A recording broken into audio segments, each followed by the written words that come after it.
The needle slipped through silk like a whisper, pulling golden thread behind it in perfect measured strokes. I watched the pattern emerge beneath my fingertips, a delicate vine of forget-me-nots winding along the edge of what would become a christening gown. Each stitch was a small prayer, a tiny piece of beauty I could offer to a world that often felt too harsh, too unforgiving. My workshop was modest, tucked into the back room of our crumbling villa on the outskirts of Taormina. The afternoon sun filtered through lace curtains I'd made myself years ago, casting intricate shadows across my work table. Spools of thread lined the shelves in rainbow order, beside bolts of fabric I'd saved for months to afford. This space was mine, the only thing in my life that truly belonged to me. Until 3 days ago, when everything changed. Valentina. My father's voice cracked through the peaceful silence like breaking glass. I didn't look up from my embroidery, didn't acknowledge the shuffle of his feet in the doorway. Valentina, we need to talk. The needle paused mid-stitch. Something in his tone made my chest tighten, made the air in my small sanctuary feel suddenly thin. I knew that voice, the one he used when the creditors came, when the gambling debts piled higher than he could climb. Papa, not now. I have to finish this piece for Signora Russo's granddaughter by Friday. It doesn't matter anymore. His words fell heavy, final. None of it matters. I finally raised my eyes to meet his. Romano Benedetti looked 20 years older than his 53 years. Gray stubble shadowed his jaw, his shirt was wrinkled, and his hands, once steady hands of a carpenter, trembled like autumn leaves. But it was his eyes that frightened me most. They held something I'd never seen before. Absolute defeat. What have you done? The question emerged barely above a whisper. He stumbled into my workshop, collapsing into the old wooden chair where I sometimes sat to rest my back between orders. His face crumpled, and I watched my father, the man who had raised me alone after Mama died, who had taught me to find beauty in small things, who had once been proud and strong, dissolve into tears. I'm sorry. Dio mio. Valentina. I'm so sorry. The needle fell from my fingers, the christening gown forgotten. I rose on unsteady legs, crossing the small space to kneel before him. Papa, what happened? Is it the Corsicans again? How much do you owe? More than money can repay. His voice broke completely. I went too deep this time. The Corsicans sold my debt to someone else, someone more dangerous, someone who doesn't accept payment plans or excuses. Ice water flooded my veins. There was only one organization in Sicily more feared than the Corsican loan sharks, the Marchetti family. Everyone knew their name, whispered it like a curse or a prayer depending on which side of their favor you stood. The Marchettis. Not a question, a damnation. Papa nodded, his shoulders shaking. Their head, Lucian Marchetti himself, came to collect yesterday.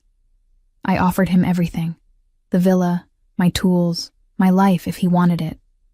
But he said none of that would settle the debt. My hands found his trembling ones, holding tight even as my own fear mounted.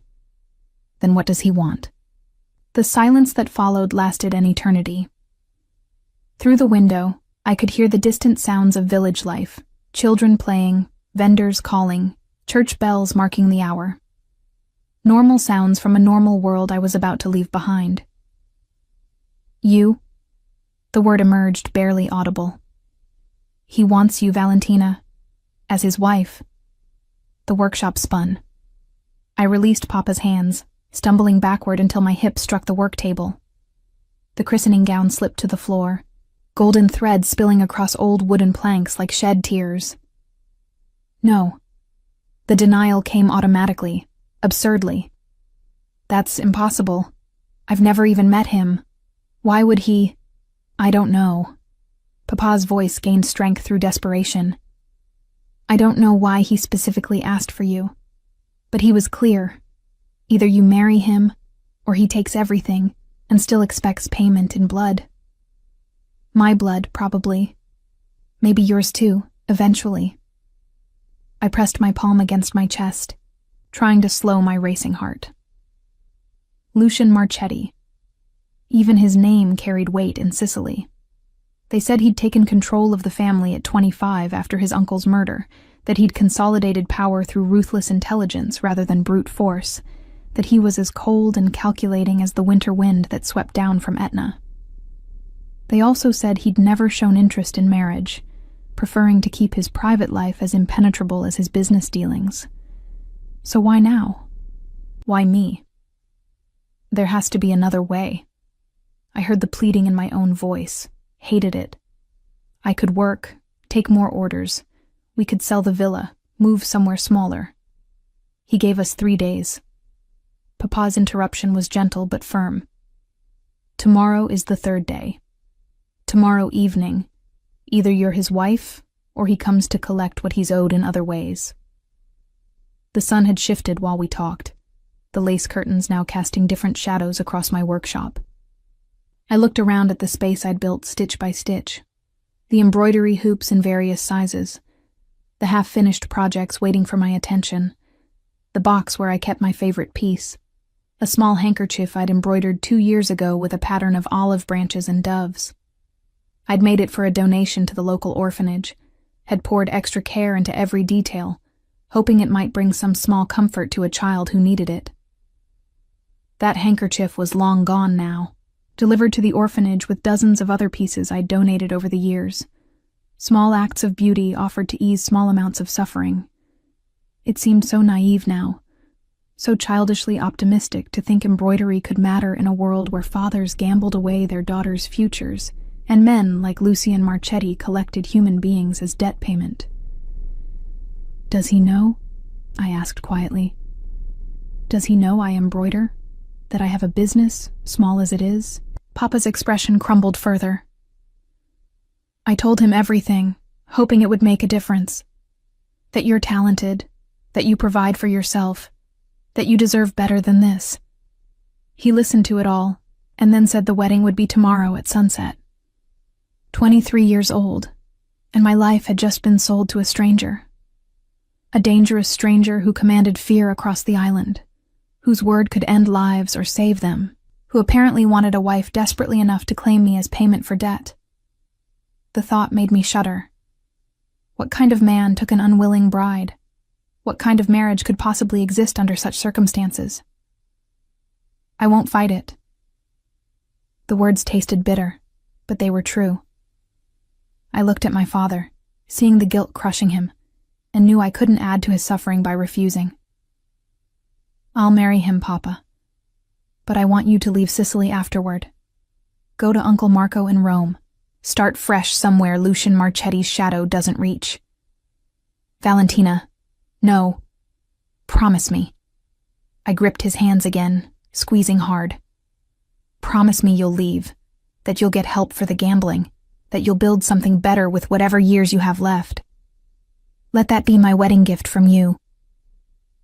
He pulled me into his arms, and we stayed that way as the sun continued its descent, as the village sounds gradually quieted, as my old life slipped away like thread through silk.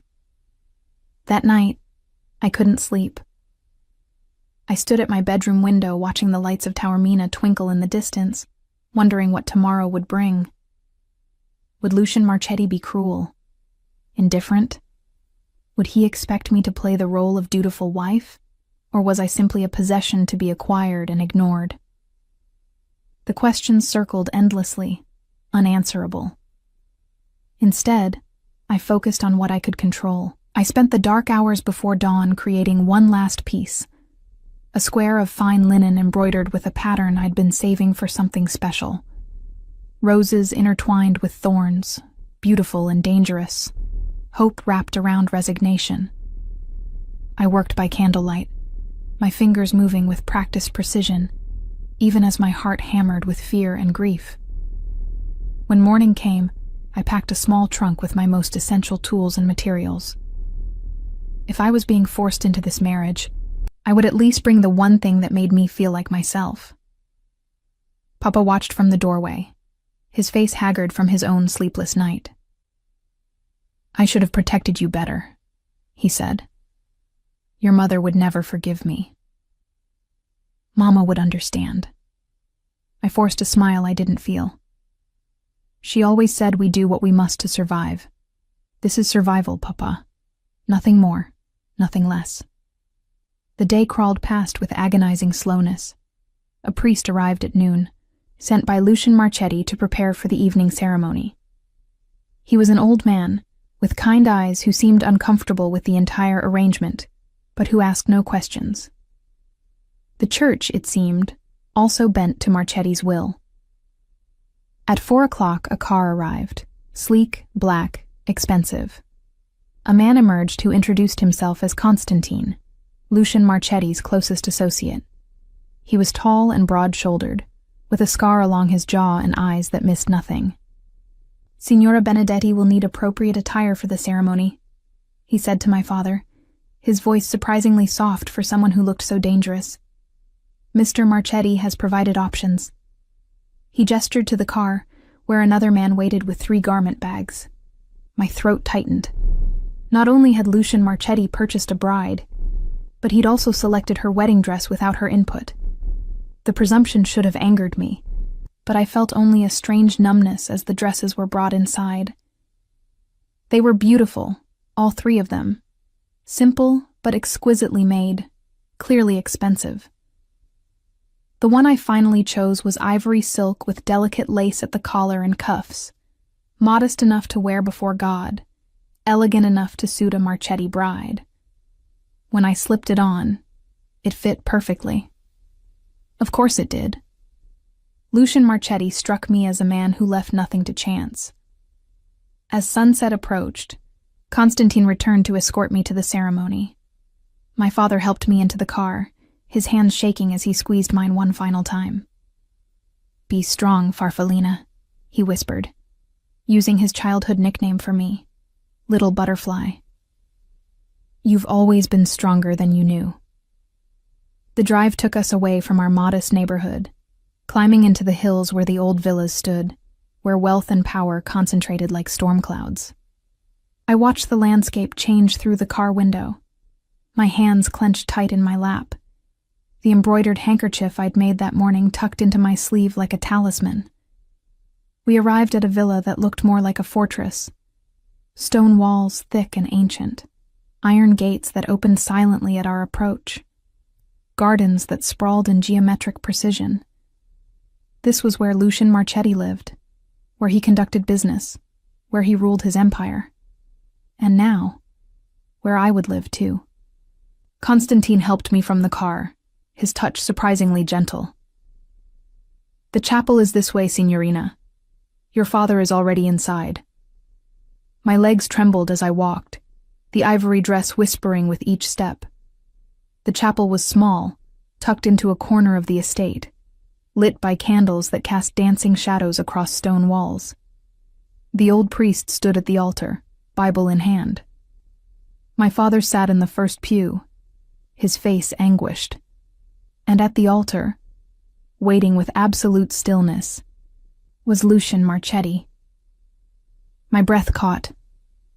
I'd expected a monster, or at least someone whose face reflected the darkness of his reputation. Instead, I found a man who could have been carved from marble, classically handsome with sharp cheekbones, a strong jaw, dark hair swept back from his face, and eyes the color of smoke on water. He wore a black suit that fit him like armor, hands clasped loosely in front of him, expression completely unreadable. He watched me approach with an intensity that made my skin prickle, as if he could see through the dress, through skin and bone, straight to the terrified girl beneath. I forced myself to keep walking, to keep my chin up, to not show the fear coursing through my veins like ice. When I reached his side, he spoke for the first time. His voice was low, measured, with the slight rasp of someone who chose words carefully because they mattered. "Valentina." Not a question, an acknowledgement. Lucian.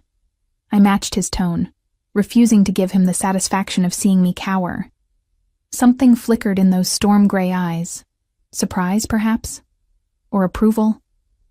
Then it was gone, replaced by that same impenetrable calm. He turned to the priest and nodded once.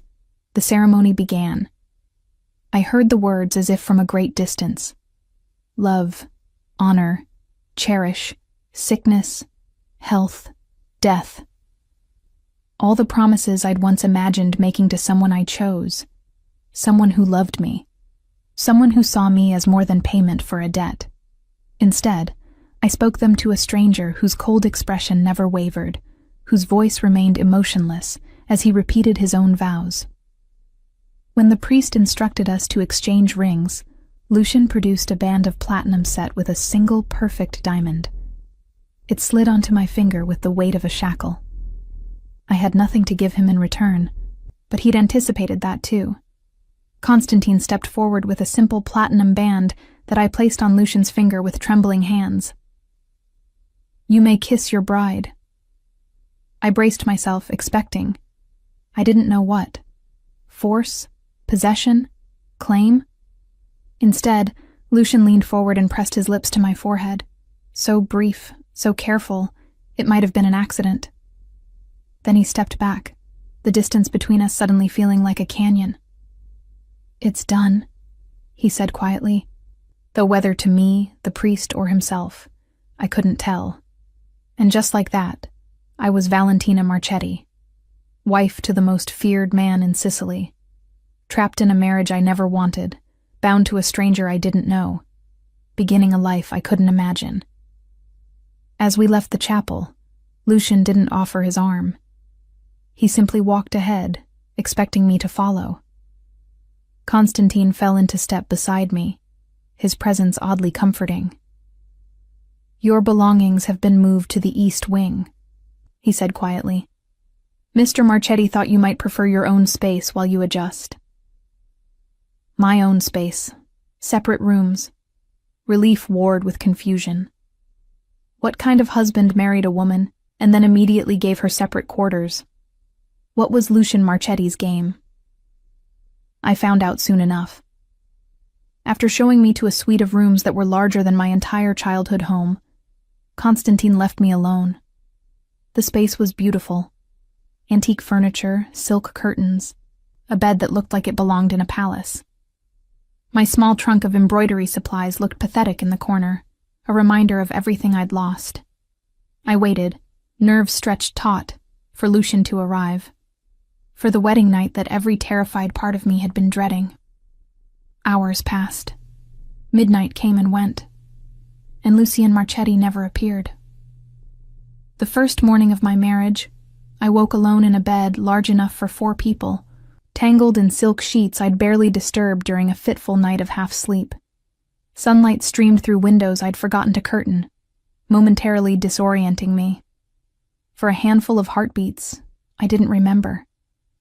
Then reality crashed back. The wedding, the chapel, the cold distance in Lucian Marchetti's eyes. My husband. The word felt foreign even in my thoughts. A soft knock interrupted my spiral of anxiety. Signora Marchetti? May I enter?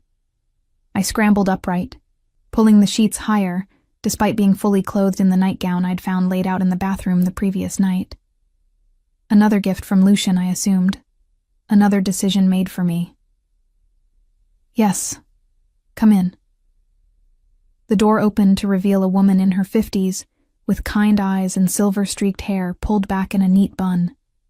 She carried a tray that smelled of coffee and fresh bread, and her smile was genuinely warm. Good morning, Signora. I'm Teresa, the head housekeeper. Mr. Marchetti asked me to ensure you had everything you needed. The mention of Lucian sent a flutter through my stomach. Part anxiety, part something else I didn't want to examine. Where is he? My husband? Teresa set the tray on the small table by the window, her movements practiced and efficient. Mr. Marchetti left for business early this morning. He said to tell you the villa and grounds are yours to explore as you wish, and to ask Teresa if you need anything. She paused, something sympathetic crossing her face. He also said he won't disturb you, Signora. You're to consider your rooms completely private. Won't disturb me. The phrasing was careful, diplomatic. What Teresa really meant was that Lucian had no intention of claiming his marital rights, of treating this as a real marriage in any meaningful sense. Relief flooded through me. I'd spent the night fearing his arrival, imagining scenarios that made my skin crawl, but alongside the relief came confusion. Why marry me at all if he intended to maintain such distance? Thank you, Teresa. I moved to the table, drawn by the smell of coffee. I appreciate your kindness. She smiled, warmer this time. It's my pleasure, Signora. It's nice to have a lady in the house again. The villa has felt too much like a fortress for too long. After Teresa left, I explored my new prison. Because that's what it was, wasn't it? A beautiful cage with silk sheets and antique furniture, but a cage nonetheless. The suite Lucian had assigned me included a bedroom, a sitting room, a luxurious bathroom, and, most surprisingly, a small room clearly meant for working. Someone had set up an embroidery station identical to my workshop at home. My trunk of supplies had been unpacked, organized, supplemented with materials I'd never been able to afford. Silk threads in every conceivable color lined the shelves. Hoops in various sizes hung from specially installed hooks. A basket in the corner held bolts of the finest linen and silk I'd ever touched. I sank into the chair, running my fingers over the smooth wood of the table. Who had done this? Lucian? Or had Constantine taken it upon himself? Either way, someone had paid attention to what mattered to me. Someone had tried, in their own way, to make this gilded cage more bearable. The handkerchief I'd embroidered the night before my wedding lay folded in my trunk. I pulled it out, studying the roses and thorns I'd stitched by candlelight. It seemed fitting somehow. Beauty wrapped around pain, hope threaded through resignation. On impulse, I decided to give it to Lucian. A peace offering, perhaps. A small gesture to bridge the vast distance between us. The next 3 weeks established a pattern that was both comforting and maddening in its predictability. Lucian left early each morning before I woke. He returned late each evening, long after I'd retreated to my rooms. We ate meals separately. We moved through the villa like ghosts occupying different planes of existence, aware of each other, but never quite intersecting. I left the embroidered handkerchief on his desk in the study on my 5th day in the villa. It disappeared, though Lucian never mentioned it. I told myself he'd probably thrown it away, but some stubborn part of me hoped otherwise. Teresa became my primary source of human contact. She'd bring breakfast, share village gossip, ask about my embroidery projects. Through her, I learned the rhythms of the household. When Constantine arrived for meetings with Lucien, when the groundskeeper came to tend the gardens, when the chef prepared the meals that Lucien and I ate separately. You should explore the grounds, Signora, Teresa suggested one morning as she cleared away my breakfast dishes. The gardens are especially beautiful this time of year, and there's a small chapel on the eastern edge that overlooks the valley. I'd been avoiding the grounds, afraid of seeming too comfortable, too accepting of my circumstances. But Teresa was right. The villa felt increasingly suffocating. That afternoon I finally ventured outside. The gardens were magnificent. Geometric beds of roses and lavender stretched in precise rows, broken by marble fountains and stone benches positioned to catch the best views. I wandered the paths for nearly an hour, letting the sunshine and fresh air clear the cobwebs from my mind. The chapel Teresa mentioned sat at the far end of the property, a small stone building that looked centuries old. Its doors stood open, inviting. Inside, I found cool silence and stained glass windows that painted the floor in pools of colored light. Someone had left flowers on the altar, fresh flowers, recently placed. I sat in one of the pews, letting the peace of the space wash over me. This was what I'd needed, a moment away from the villa's luxury, from the constant awareness of Lucian's absence. from the confusion of my new life. "I thought I might find you here." I jumped at the voice, spinning to find Lucian standing in the doorway. The late afternoon sun backlit him, making it impossible to read his expression. My heart hammered against my ribs. This was the first time we'd been alone since the wedding. The first time he'd sought me out deliberately. "I'm sorry," I said automatically, starting to rise. "I didn't mean to intrude." "It's not an intrusion." He moved into the chapel with that same controlled grace I remembered from the wedding, each step measured and deliberate. "The chapel is as much yours as mine now. More yours, perhaps. I rarely use it." He settled onto the pew across the aisle, maintaining careful distance. Up close, I could see the exhaustion in his face, the tension in his shoulders. Whatever business kept him away all day clearly took its toll. "Teresa said I could explore the grounds," I offered, unsure what else to say. "Teresa is right. This is your home now, Valentina. You're not a prisoner." His voice remained low, carefully neutral. "You're free to come and go as you please, though Constantine or one of his men will accompany you outside the estate for safety reasons." Safety. He meant his enemies, the ones who might see me as a weakness to exploit. I was free, but only within certain boundaries. Still, it was more than I'd expected. "Thank you." I hesitated, then added, "For the workshop. Someone set up a beautiful space for my embroidery." "Was that you?" Something flickered across his face, too quick to identify. "I understand it's important to you. I wanted you to be able to continue your work." The handkerchief. I'd left it on his desk over 2 weeks ago, but still, I had to ask. Did you find something I left for you? On your desk?" This time the flicker lasted longer. Surprise, perhaps, or something deeper. His hand moved unconsciously to his breast pocket, a gesture so brief I almost missed it. "I did. It was beautiful. Thank you." He'd kept it. The realization sent an unexpected warmth through my chest.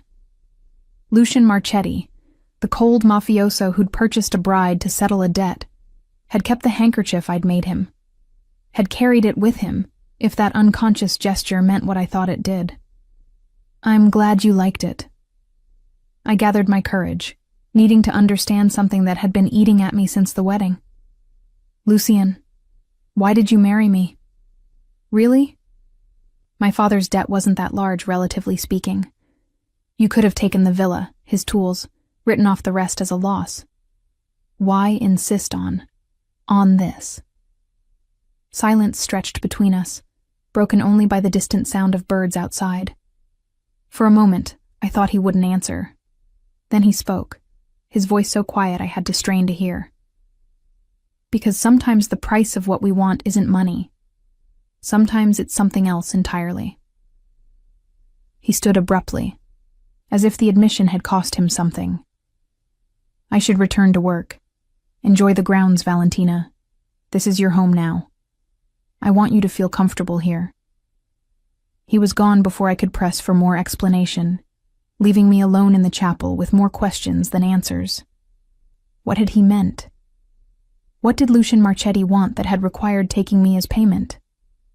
Over the following weeks, I continued my tentative exploration of my new life. I established a routine, mornings in my workshop, afternoons in the gardens or exploring the villa's extensive library, evenings alone in my rooms.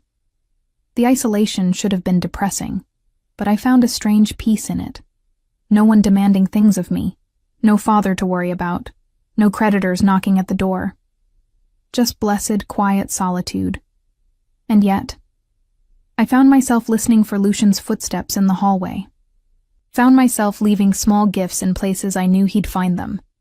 Another embroidered handkerchief, this one with olive branches.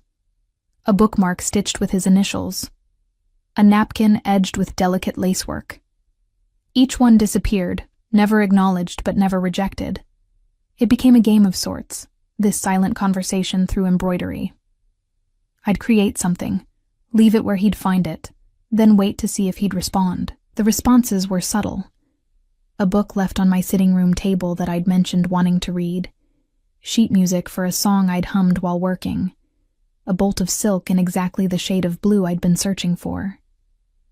We were communicating, Lucian and I, but only through these small, careful gestures. Never words, never direct interaction beyond the handful of times we'd crossed paths in the villa's corridors. Always maintaining that careful distance, that wall of ice between us. Teresa noticed. "You're lonely, Signora," she said one morning, her voice gentle with concern. "This is no way for a young bride to live." "I'm fine," I assured her, not sure if I was lying. "I have my work." "Work isn't the same as companionship." She set down the coffee pot with more force than necessary. "Mr. Marchetti may be a good man in his way, but this situation isn't right. A husband and wife should know each other, spend time together. This separate lives business is unhealthy." I wanted to argue but couldn't. She was right. This wasn't a marriage. It was a business arrangement where both parties happened to live in the same building. But what could I do? Lucian had made it clear he wanted distance. Forcing interaction would only make things more uncomfortable for both of us. That night, unable to sleep, I wandered the villa's corridors. I'd never explored much beyond my wing, but insomnia made me bold. The villa was massive, rooms branching off in all directions, each more luxurious than the last. I found a music room with a grand piano that looked untouched, a gallery with paintings worth more than my childhood home, a solarium filled with exotic plants that thrived in the controlled environment. And then I found Lucian's office. I hadn't meant to enter. The door was slightly ajar, and light spilled into the darkened hallway. Curiosity drew me forward until I could see inside. Lucian sat at his desk, head bowed over paperwork, the desk lamp casting harsh shadows across his face. He'd loosened his tie, rolled up his shirt sleeves. For the first time since the wedding, he looked almost human, almost vulnerable. I should have left. Should have retreated to my rooms before he noticed me. Instead, I knocked softly on the doorframe. He looked up, surprise flashing across his features before he schooled them back to neutrality. "Valentina, it's late. Is everything all right?" I couldn't sleep. I hovered in the doorway, suddenly unsure. "I'm sorry. I didn't mean to disturb you." "You're not." He gestured to one of the chairs across from his desk. "Would you like to come in?" I should have declined, should have made an excuse and left him to his work. Instead, I found myself crossing the threshold, settling into the offered chair. Up close, I could see the exhaustion etched into his features, the tension in his shoulders that never quite released. "You work too much," I observed quietly. A ghost of a smile touched his lips. "An occupational hazard." "Do you ever rest? Ever do something just because you enjoy it, not because it serves some business purpose?" "Not often." He set down his pen, giving me his full attention. "What about you? Are you settling in? Do you have everything you need?" "Yes, thank you." I hesitated, then decided to be honest. Though I'd be lying if I said I understood this situation. Us. Whatever this is. His expression shuddered slightly. "I know this isn't what you imagined for your marriage." "No," I agreed. "But it's also not as terrible as I feared. You've been kind, distant, but kind. I just wish I understood why." "Why I keep my distance?" He leaned back in his chair, studying me with those inscrutable gray eyes. "Because you didn't choose this, Valentina. You were forced into it by your father's mistakes. The least I can do is give you space, respect your boundaries, make this arrangement as painless as possible." "And what about what you want?" The question emerged before I could stop it. What did you mean in the chapel about the price of what we want? Lucian's jaw tightened, almost imperceptibly. For a long moment I thought he wouldn't answer. Then he stood, moving to the window that overlooked the gardens, his back to me. Some prices are too high to explain, he said finally. Some wants too complicated to justify. Go to bed, Valentina. It's late. It was a dismissal, gentle but firm. I rose, disappointment settling heavy in my chest. Whatever walls Lucian had built around himself, they weren't coming down tonight. Good night, Lucian. Good night. He didn't turn from the window. And Valentina, thank you for the gifts. They mean more than you know. I left before he could see the tears that suddenly threatened. Something about his admission, the rawness beneath the careful control, cracked something inside me. This man who'd claimed me as payment, who maintained such rigid distance, who worked himself to exhaustion managing an empire built on fear. This man appreciated my small offerings of embroidered beauty. Maybe, I thought as I returned to my rooms, there was more to Lucian Marchetti than the cold reputation suggested. Maybe beneath the ice, something warmer waited. Something worth trying to reach. I just had to figure out how to break through the walls he'd built so carefully around his heart. 6 months into our strange marriage, I finally began to understand the patterns of Lucian's life. The rigid schedule, the careful compartmentalization, the walls he maintained between different parts of himself. I learned that he took his coffee black at 5 a.m., that he spent Tuesdays with Constantine reviewing security protocols, that Thursday evenings were reserved for meetings with people who came and went through a side entrance I was carefully steered away from. I also learned that despite his best efforts to remain distant, Lucian was watching me. Not obviously, never intrusively, but I felt his attention like a physical weight. Teresa mentioned once that he asked about my days, about whether I seemed content, about whether I needed anything.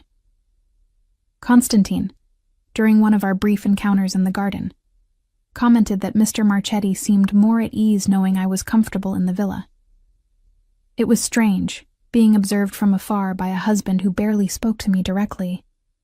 But stranger still was how I'd begun to look for him too. Glimpses of him leaving in the morning, the sound of his voice through closed doors, the way the air in a room felt different when he'd recently occupied it. The embroidered gifts continued, my silent language in a conversation Lucian seemed unable or unwilling to have aloud. I made him a set of handkerchiefs, each embroidered with different patterns I thought might mean something to him. Strong oaks for stability, soaring eagles for ambition, stars for hope in darkness. I left them where he'd find them, then waited to see if they'd disappear like the others. They always did. My workshop became my refuge, the one place where I could create without overthinking the strangeness of my situation. I'd resumed taking commissions, though Teresa now handled the business arrangements, screening clients, delivering finished pieces. The income wasn't necessary. Lucian had made clear that everything I needed would be provided. But the work gave me purpose beyond being the invisible wife of a powerful man. One afternoon in late spring, I was working on an especially delicate christening gown when Teresa entered my workshop looking troubled. "Signora, there's someone here to see you. A woman named Isabella Corso. She says she's from the orphanage of Sant'Angelo." Sant'Angelo. The name sent a jolt through me. That was where I'd donated pieces over the years, including the handkerchief I'd been so proud of 2 years ago, the one with olive branches and doves, painstakingly detailed, poured full of prayers for the children who had so little. "Of course, please show her in." Isabella Corso was a petite woman in her 60s, with gentle eyes and hands marked by years of work. She carried herself with the quiet dignity of someone who devoted her life to caring for others. "Signora Marchetti, thank you for seeing me." She settled into the chair I offered, her gaze sweeping over my workshop with appreciation. "What a beautiful space. Teresa mentioned you continue your embroidery work here." "I do. It helps." I set aside the christening gown. "Teresa said you're from Sant'Angelo. I used to donate pieces there before my marriage. Is everything all right with the children? The children are well, thanks in part to your generous donations over the years. Isabella smiled warmly. Your pieces brought such comfort, especially to the youngest ones. There was one in particular, a handkerchief with olive branches and doves, that became quite special to a little boy named Marco. He carried it everywhere after it was given to him. My throat tightened. I'm so glad it brought him comfort. Actually, that's why I'm here. Isabella's expression grew more serious. I wanted to thank you personally, but also to tell you something I think you should know. That handkerchief was never actually distributed to the children in the usual way. Confusion flickered through me. What do you mean? A man purchased it directly from us before it could be added to the general donations. He was quite insistent, said he wanted that specific piece, offered far more than its value. He comes to San Angelo regularly, has for years. Always makes generous anonymous donations, never asks for recognition. But that handkerchief was the first time he requested something specific. My pulse quickened. Who was this man? He never gave his name, but the children know him. They call him the Shadow Angel, because he only visits late in the evening, when the light is dim. He sits with the children, reads to them, listens to their stories. He's especially good with the ones who have nightmares, the traumatized ones. Isabella's voice softened. I didn't realize until recently that the Shadow Angel was your husband, Signora Marchetti. The workshop seemed to tilt. Lucian? Yes, when I discovered who you'd married, I made the connection. Mr. Marchetti has been supporting Sant'Angelo for over 15 years. He was a resident there himself as a young boy, from ages 7 to 12, after his mother died, and before his uncle claimed him. The orphanage shaped him in profound ways. I couldn't speak. Lucian, cold, distant Lucian, had been a traumatized child at Sant'Angelo, had grown up without family, without stability, until his uncle had drawn him into the world of organized crime. And now he returned regularly, offering comfort to children who reminded him of who he'd been. And my handkerchief, the one I'd made with such care, pouring beauty into every stitch. He'd wanted it specifically, had paid for it before it could be given to a child, had kept it for himself. I thought you should know, Isabella continued gently, because I suspect Mr. Marchetti would never tell you himself. He's a very private man. But his connection to Sant'Angelo, to the work we do there, it's important to him. And your embroidery touched something in him. I saw his face when he held that handkerchief. It mattered. After Isabella left, I sat in my workshop for a long time, the christening gown forgotten. Everything I thought I understood about my marriage had just shifted. Lucian hadn't simply purchased a bride to settle a debt. He'd specifically wanted me. Why? Because I was the creator of a piece of embroidery that had meant something to him? Because I donated beauty to the orphanage that had raised him? The question spiraled, but one thing became clear. I needed to see Sant'Angelo for myself. Needed to understand this part of Lucian he kept hidden. Needed to walk the halls where he'd been a frightened boy. Needed to witness whatever it was that drew him back again and again. That evening, I waited in the sitting room off the main entry, knowing Lucian would pass through on his way to his office. When he finally appeared, exhaustion evident in every line of his body, I called out before I could lose my courage. Lucian, could we talk? Please? He paused, surprise flickering across his features. Of course. Is something wrong? No, I had a visitor today. Isabella Corso from Sant'Angelo.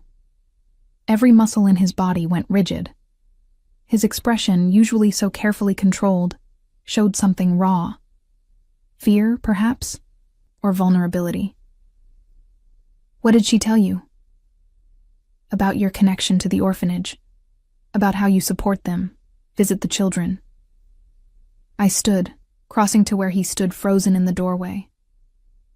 About how you specifically purchased the handkerchief I made 2 years ago. Valentina, why didn't you tell me? The question emerged softer than I intended. Why let me think you were just collecting a debt, when really you wanted... I faltered, unsure how to finish. Wanted what? His voice was rough, stripped of its usual control. To tell you I'd been watching you for 2 years, that I'd seen you drop off donations at Sant'Angelo, had seen the care you put into every piece, that when I saw that handkerchief, saw the olive branches and doves you'd embroidered with such hope, I knew I'd found something rare and precious. My breath caught. You were watching me? Not stalking, he clarified quickly. But yes, I noticed you. I couldn't help it. You brought beauty to a place that had known so much pain, offered comfort without expecting anything in return. When your father's debt came to me, when I realized you were the same woman who'd created that handkerchief.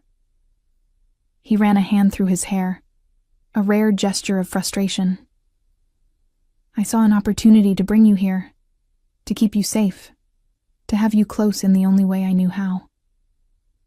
By forcing me into marriage, I couldn't keep the hurt from my voice by offering you protection in a world that destroys gentle things. His eyes met mine, and for the first time, I saw past the ice to the fire burning beneath. I knew it was selfish, knew it was wrong, but the thought of you continuing to struggle, of you potentially falling prey to other creditors, other men less. He broke off, jaw tightening. I wanted you here. I wanted you safe, even if it meant you'd hate me for it. I don't hate you. The admission emerged in a whisper. I don't understand you, but I don't hate you. Something shifted in his expression. Hope, maybe, or longing. His hand lifted as if to touch my face, then dropped back to his side. I should get back to work. Wait. I caught his arm, feeling the tension in his muscles. Take me to Sant'Angelo. Tomorrow. I want to see it, understand what it means to you. Please. He studied me for a long moment, something working behind his eyes. Finally, he nodded. Tomorrow evening. I'll cancel my other commitments. True to his word, the next evening Lucian's car was waiting. We drove in comfortable silence through the winding roads that led to the coastal village where Sant'Angelo stood. The orphanage was smaller than I'd imagined, housed in an old monastery that had been converted for its current purpose.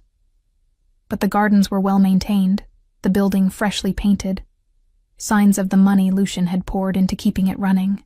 Isabella met us at the entrance, her face lighting up when she saw Lucian. Mr. Marchetti, we weren't expecting you tonight, but you're always welcome. And you brought Signora Marchetti. Wonderful. I wanted her to see the place, Lucian said quietly, if that's acceptable. Of course, of course. Come in. The interior was clean and cheerful, walls painted in warm colors, corridors lined with children's artwork.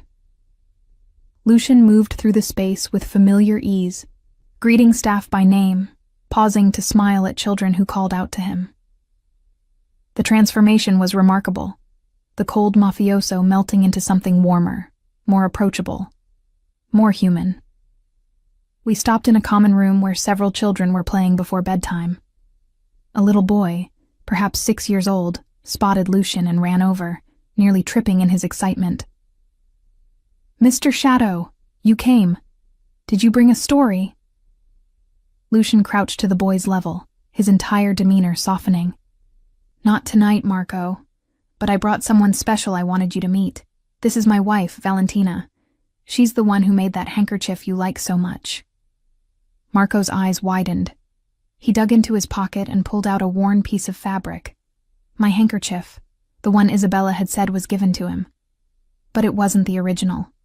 Someone had carefully repaired it, reinforced the edges, preserved it despite obvious heavy use. "You made this?" Marco's voice was awed. "It's my favorite thing. It helps when I have bad dreams." My throat tightened as I knelt beside Lucian. "I'm so glad it helps you. Do you have bad dreams often?" Marco nodded solemnly. "Sometimes I dream about before I came here, when things were scary. But then I look at the doves and remember that Mr. Shadow says there's always hope, even in the dark." I glanced at Lucian, saw the naked emotion in his face before he controlled it. He'd given Marco the handkerchief, my handkerchief, the one he'd purchased before it could be distributed, after using it himself. Had given this traumatized child something that had brought him comfort first. We stayed for over an hour. Lucian read stories to the younger children, his deep voice gentle and soothing. I helped some of the older girls with an embroidery project they were working on, teaching them stitches and patterns. Isabella showed me the improvements Lucian's donations had funded: a new playground, updated dormitories, a classroom equipped with computers and books. "He never takes credit publicly," Isabella confided as we watched Lucian with the children. "Insists everything remain anonymous. But the children know. They know he's the reason they have these opportunities, the reason Sant'Angelo survived when so many other orphanages closed." On the drive back, I couldn't contain my questions any longer. "How long were you there? At Sant'Angelo?" 5 years. Lucian's hands tightened on the steering wheel. "My mother died when I was 7. Car accident. She had no family, no support system. I ended up at Sant'Angelo because there was nowhere else to go."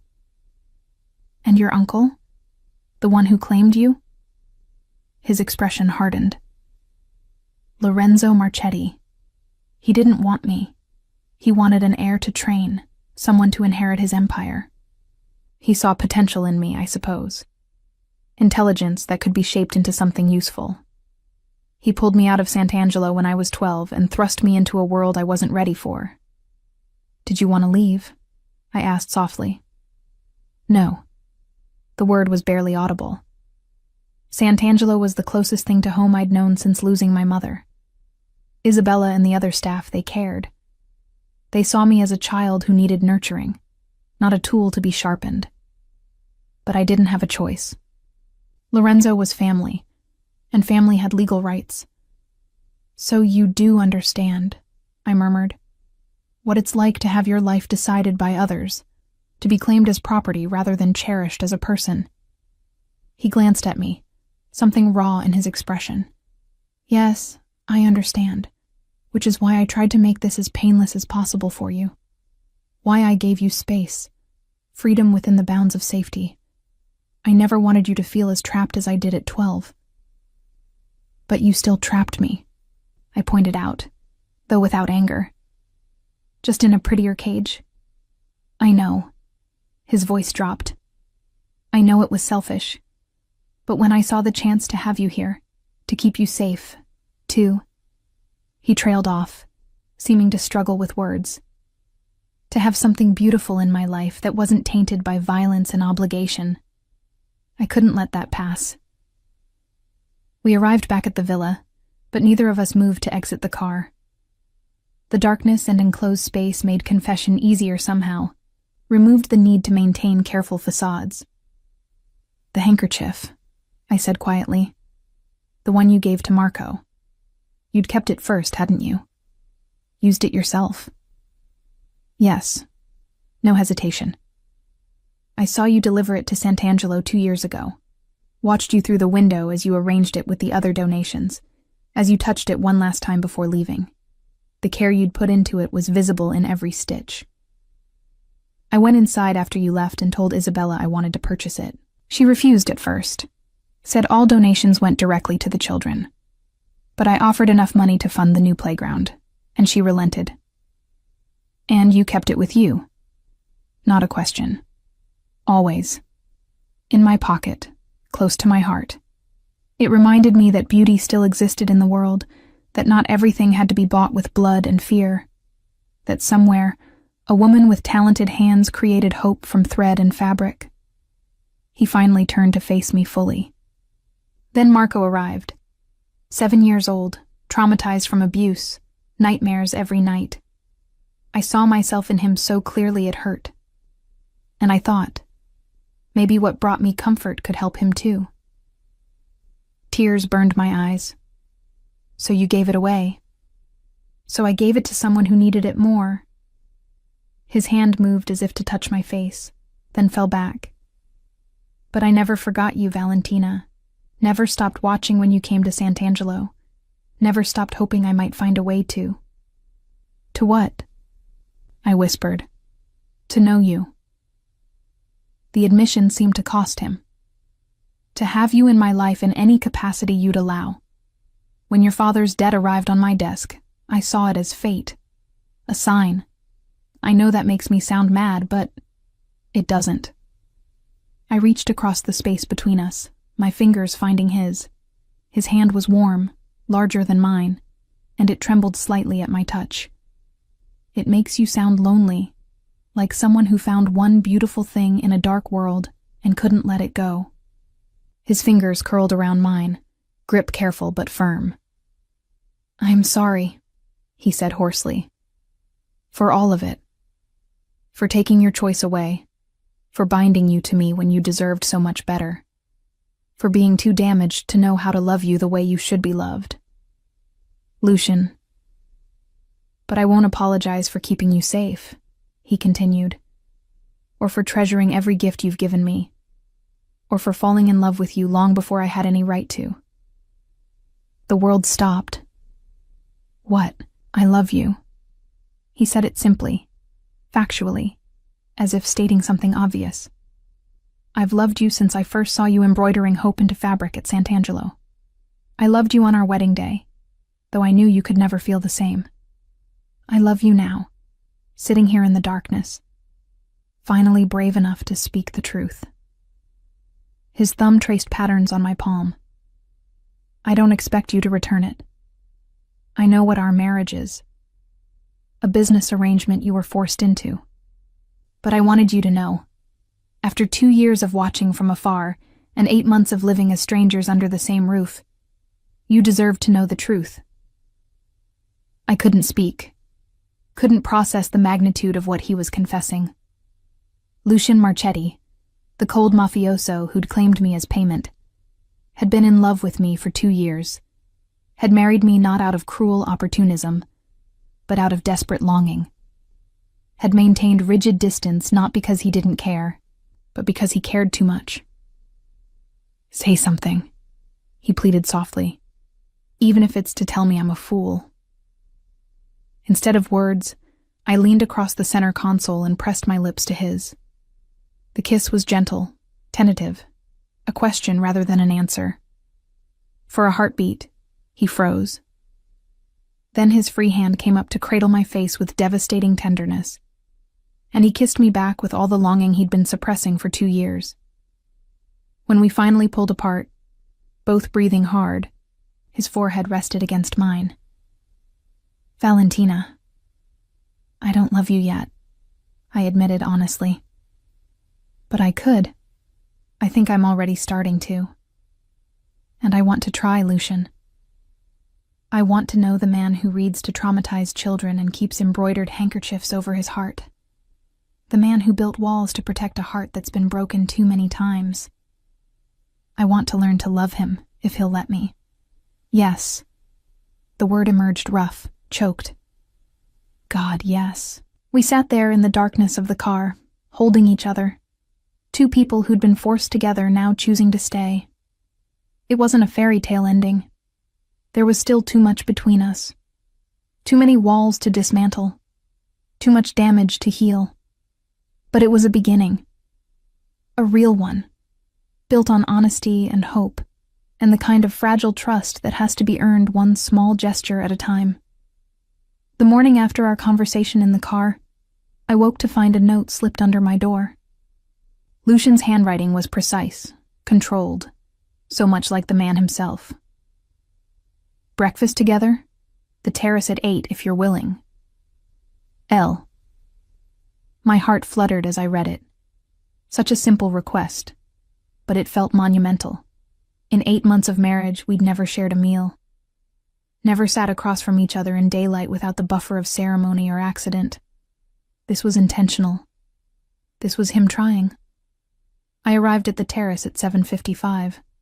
Nerves making me early. Lucian was already there, standing by the stone railing that overlooked the gardens. He'd dressed casually, or what passed for casual in his world. Dark slacks, a white shirt with the sleeves rolled to his elbows, no tie. His hair was slightly damp, as if he'd recently showered. When he heard my footsteps, he turned, and the expression on his face, vulnerable, hopeful, uncertain, made my breath catch. "You came," he said, as if there'd been doubt. Of course I came. I moved to the table Teresa had set with fresh flowers, and what looked like enough food to feed 6 people. "Did you think I wouldn't?" I thought. He hesitated, then seemed to decide on honesty. "I thought you might have regrets this morning, about what was said last night. About the kiss." "No regrets." I settled into one of the chairs, watching as he did the same across from me. Nervous, maybe. Uncertain about how to navigate this new territory. But no regrets. Something in his shoulders relaxed. Teresa appeared with coffee, her smile knowing as she poured for both of us before discreetly retreating. Lucian fixed his the way I'd learned he preferred. Black, no sugar, while I added cream and watched the liquid swirl and blend. "I've been thinking," Lucian began, his fingers wrapped around his cup, as if needing something to hold. "About what you said. About wanting to know me. I'd like that, Valentina, but I need you to understand what you're asking for." "What do you mean?" His gaze was direct, unflinching. "I'm not a good man. I've done things that would make you recoil.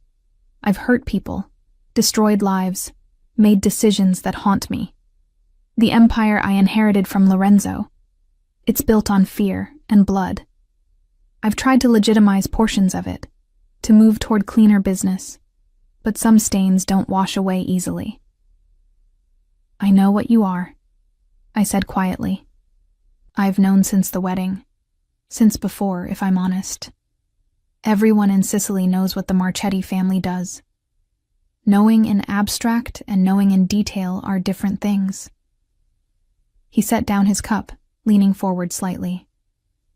"If we do this, if we truly try to build something real between us, there can't be secrets. You'll need to understand the reality of my life, the dangers that come with it, the moral compromises I've made. And you'll need to decide if you can live with that." I considered his words carefully.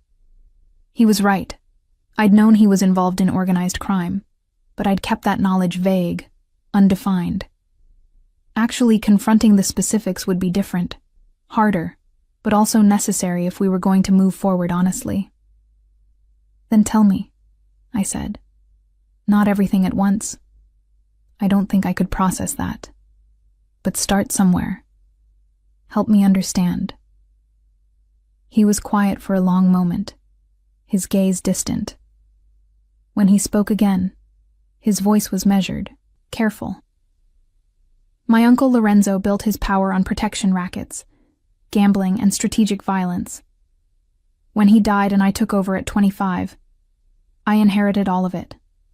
I was young, angry, and desperate to prove myself. I made decisions in those early years that I'm not proud of." "What kind of decisions?" "The kind where people disappeared when they became problems, where examples had to be made to maintain control, where mercy was seen as weakness. So I learned not to show it." His jaw tightened.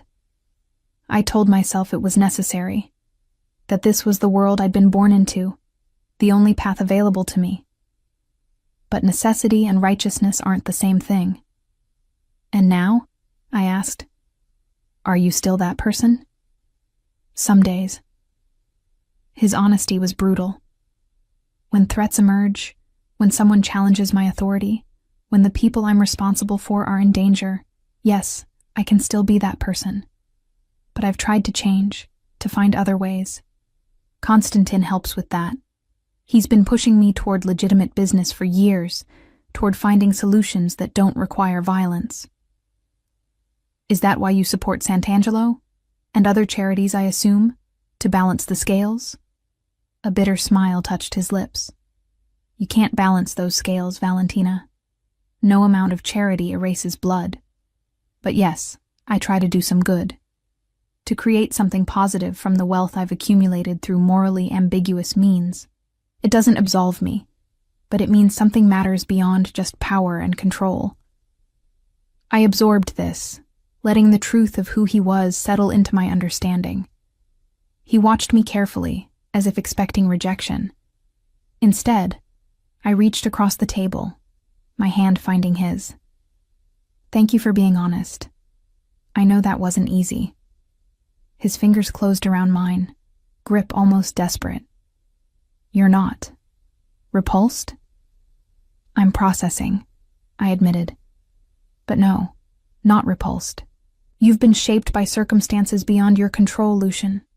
That doesn't excuse everything, but it provides context. And I can see you're trying to be better. That matters. I want to be better for you. His voice dropped.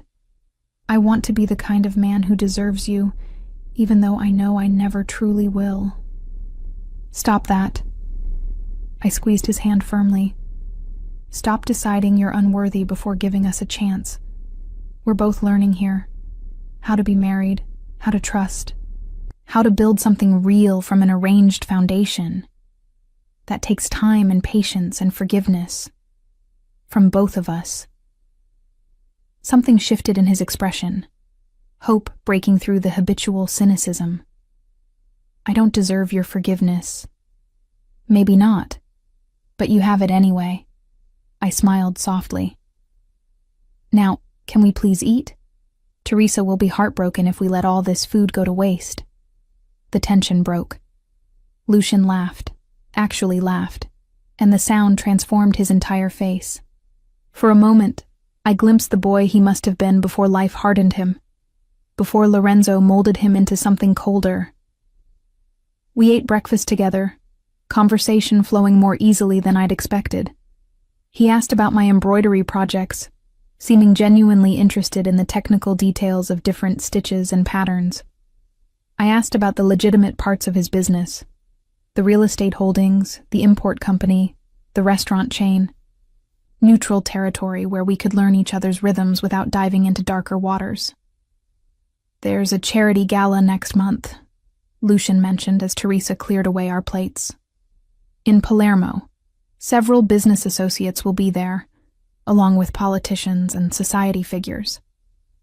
I typically attend alone, but...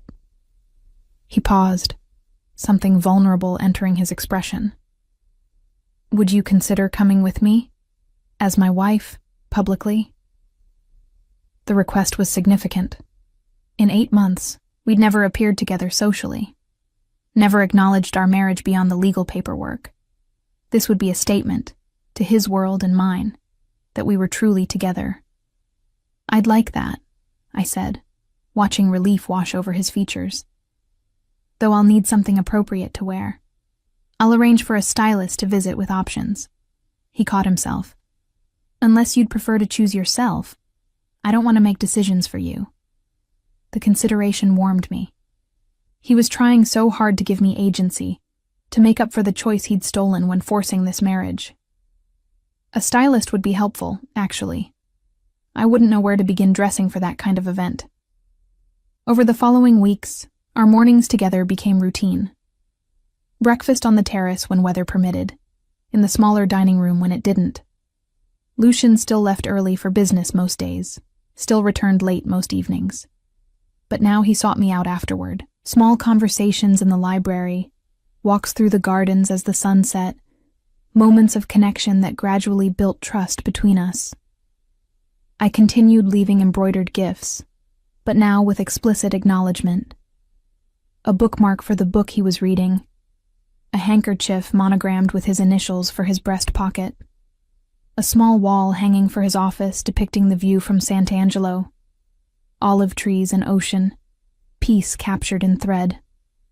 "I love this," he said when he saw the wall hanging, his fingers tracing the embroidered waves. "How do you capture movement in something stationary?" "By understanding what stillness looks like right before motion," I explained, moving to stand beside him. "The wave hasn't crested yet, but you can see it's about to. The olive branches haven't bent in the wind, but the leaves are positioned to show they will. It's about potential, showing the moment before something changes." He looked at me then, really looked, and I saw understanding dawn in his eyes. "Like us." "Like us," I agreed softly.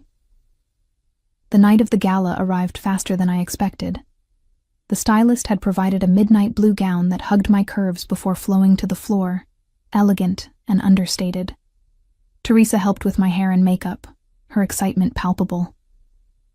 "Mr. Marchetti won't be able to take his eyes off you," she predicted, pinning the final curl into place. When I descended the main staircase, Lucian was waiting in the foyer. His sharp intake of breath when he saw me sent heat through my veins.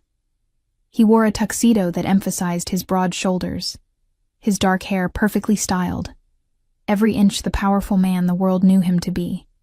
But his eyes held nothing but awe as he watched me approach. "Valentina." My name emerged rough, reverent. "You're stunning. You clean up well yourself." I accepted the hand he offered, letting him guide me down the final steps. Up close, I could smell his cologne, sandalwood and something darker, more complex. His gaze dropped to the necklace I wore, a simple gold chain with a small pendant. "Is that?" "The first button from the shirt you wore on our wedding day." I touched it lightly.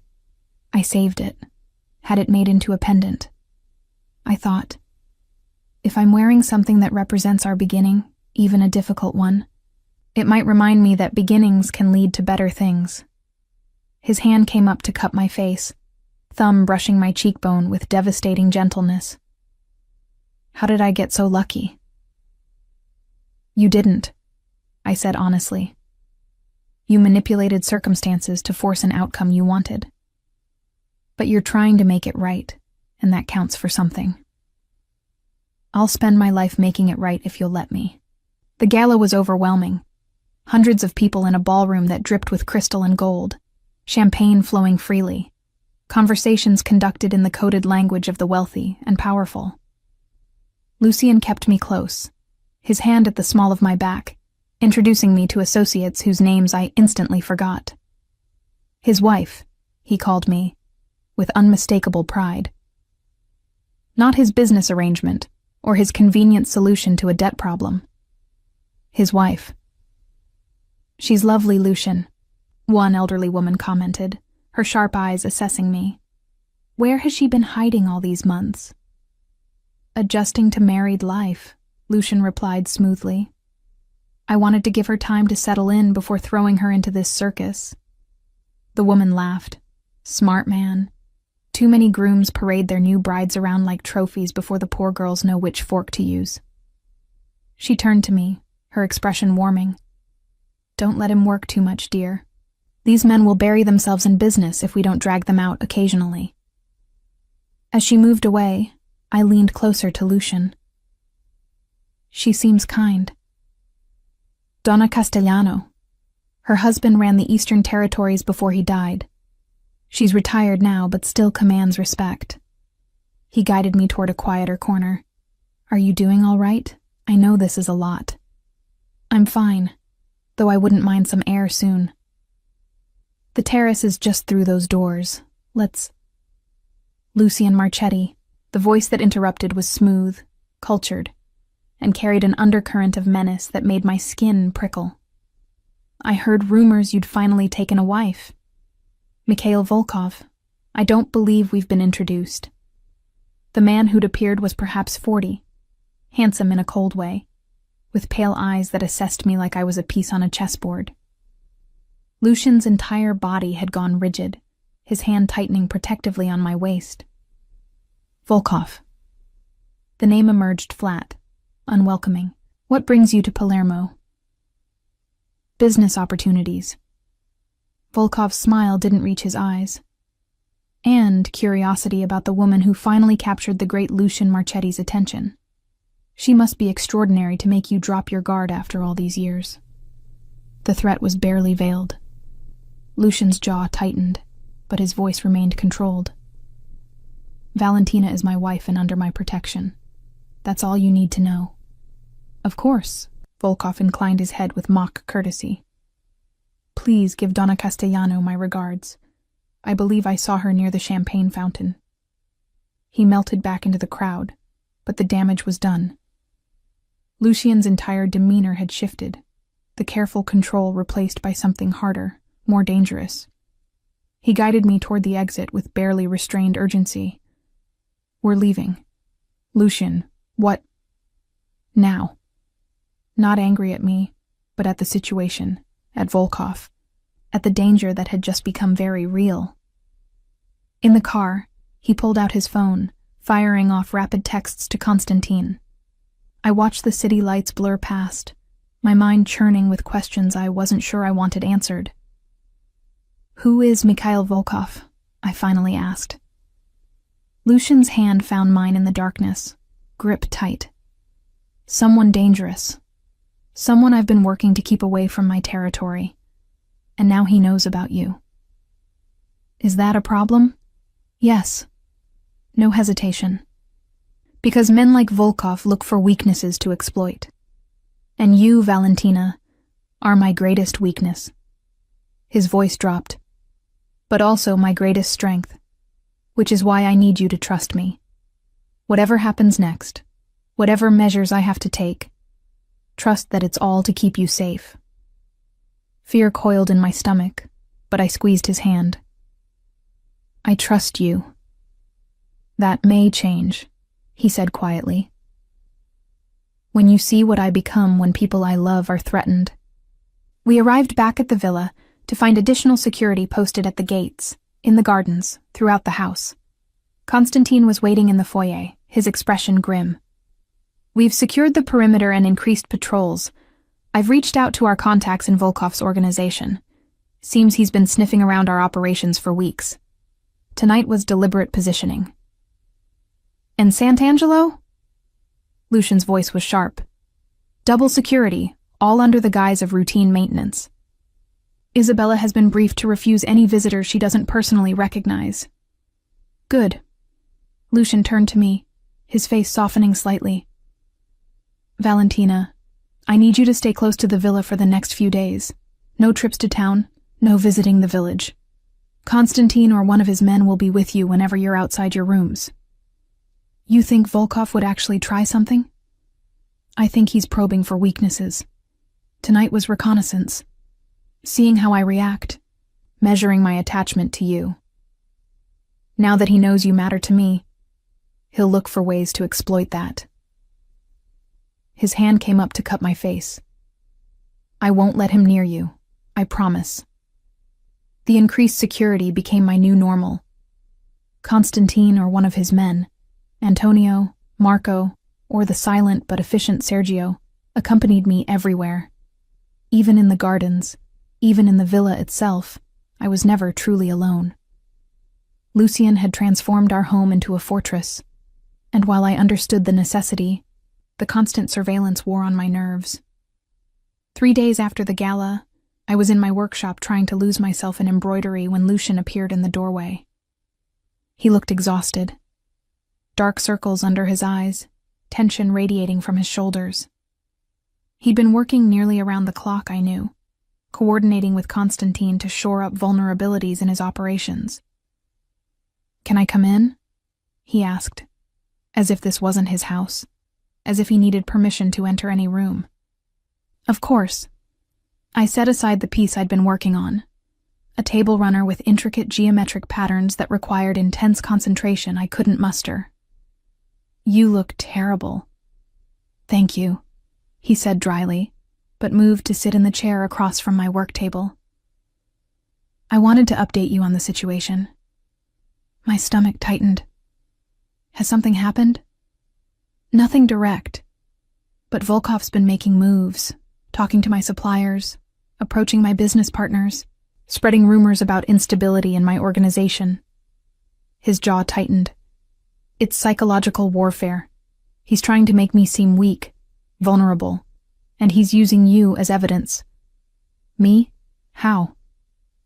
By suggesting that marriage has softened me, that I've become sentimental, distracted by domestic concerns. In our world, sentiment is seen as weakness, Valentina.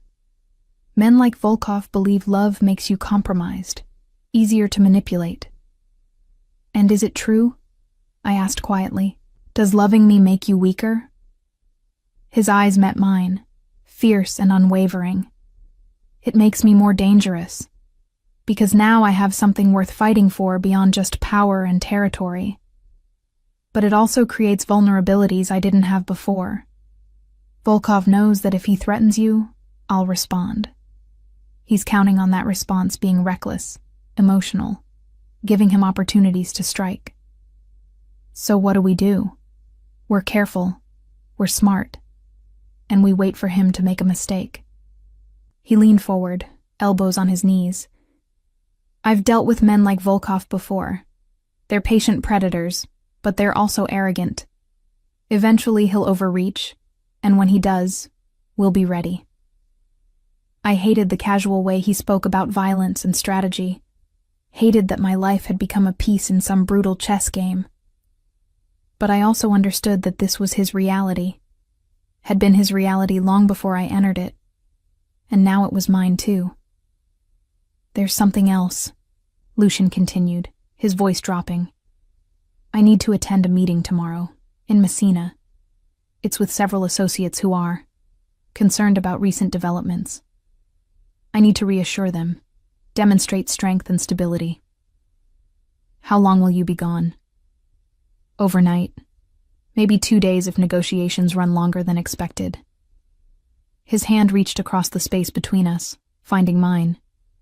I don't want to leave you. Not now. But this meeting is necessary to shore up alliances we'll need if Volkov escalates. Then go. I squeezed his hand. I'll be fine. Constantine will be here, and half of Sicily's security force seems to be camped on our grounds. Promise me you'll stay inside. No garden walks, no terrace visits, just the villa interior. Lucian, please. The single word held so much. Fear, desperation, love barely contained. I can do what needs to be done in Messina if I know you're safe here. If I'm worrying about you, I'll be compromised, and that puts us both in more danger. Put that way, I couldn't refuse. I promise. Villa interior only until you return. He brought my hand to his lips, pressing a kiss to my knuckles that felt like a vow. I'll be back as soon as I can. And Valentina? If anything happens, anything at all, you do exactly what Constantine tells you. No questions, no hesitation. He has instructions to get you to safety by any means necessary. The seriousness in his voice sent ice through my veins. You're frightening me. Good. His honesty was brutal. Fear keeps you alert. Alert keeps you alive. This isn't a game, and Volkov isn't a man who plays by rules. If he sees an opportunity, he'll take it. Consequences be damned. Lucian left before dawn the next morning. I woke to find a note on my nightstand. Just a few words in his precise handwriting. Stay safe. Come back to me. L. The villa felt different without him. Larger, colder, more fortress than home. I kept my promise, staying within the interior walls, but the restriction made me restless. I tried to work on embroidery projects but couldn't concentrate. Tried to read but found the words sliding past without comprehension. By afternoon, I was pacing my sitting room like a caged animal. Constantine appeared around 4 o'clock, his expression carefully neutral. Signora Marchetti, everything all right? Fine, just restless. I forced a smile. Any word from Lucian? He arrived safely in Messina. The meeting is progressing as expected. Constantine hesitated, then added, "He asked me to check on you every few hours. Make sure you have everything you need." "I'm fine, Constantine. Truly. You don't need to babysit me." "With respect, Signora, ensuring your safety is my highest priority right now." Mr. Marchetti was very clear about that. I softened, recognizing the position Lucian had put him in. "I know. I'm sorry. It's just, I'm not used to being watched so closely. I understand, but it won't be for much longer. Once the Volkov situation resolves, things will return to normal. Except normal for me would still mean being married to a man whose business required armed guards and strategic violence. That was my reality now, for better or worse. That night, I couldn't sleep. The villa was too quiet without Lucian's presence, too aware of its own emptiness. I found myself wandering the halls around 2 a.m., wrapped in a robe, seeking something. Comfort, maybe.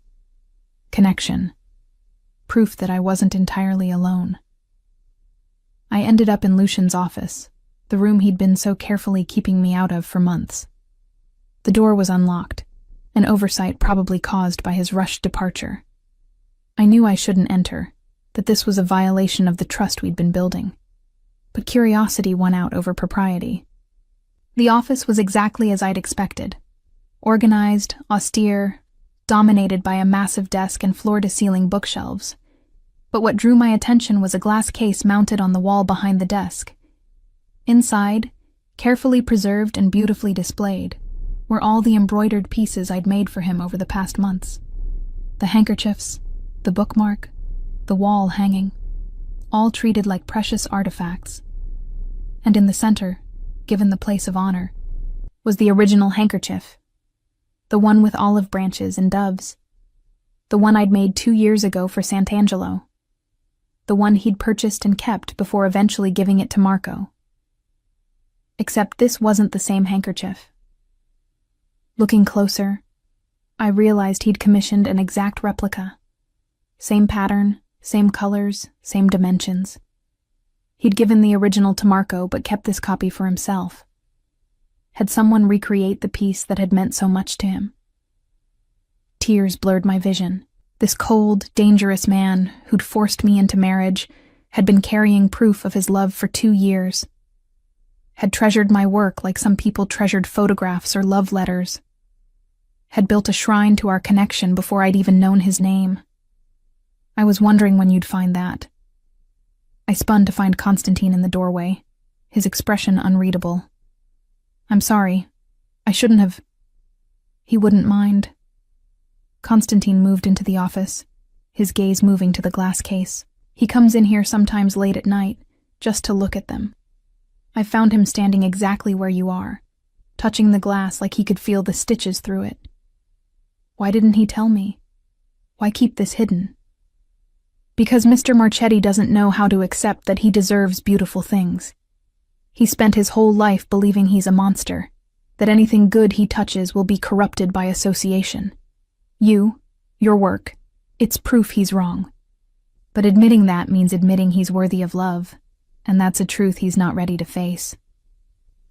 I wiped at my eyes, trying to compose myself.